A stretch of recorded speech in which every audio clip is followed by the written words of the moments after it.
Hey there, howdy folks, T-Rev here, revving it up, fired up and excited. Blessings to you. Happy Tuesday, September 2nd, 2025. Today, we're talking about seasoning.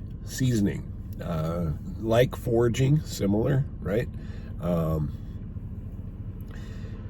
God takes us through seasons of seasoning.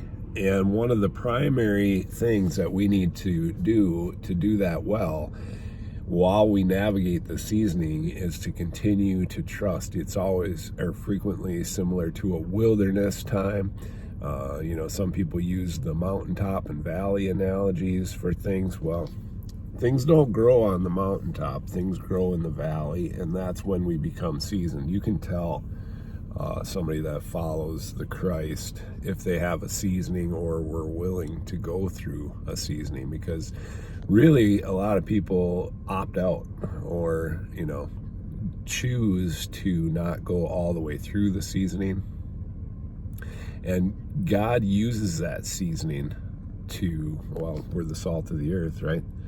Uses that seasoning just like tempering steel, forging steel, all those layers of those fancy knives that people like, Damascus steel and all those different layers and stuff. All that seasoning provides us with greater opportunity to manifest the kingdom in the situations that we find ourselves in following the seasoning. We know so much more about God. We know so much more about the way that the kingdom of darkness operates, about the way that the kingdom of light operates when we choose to go through that seasoning and go through that seasoning well. You looked at any character that walked with God in the scriptures, and you're going to see their seasoning time. David in the pasture, Moses out in the 40 years, out in the wilderness before going and doing the purpose. Jesus spent 40 days in the wilderness and then launched out. Seasoning.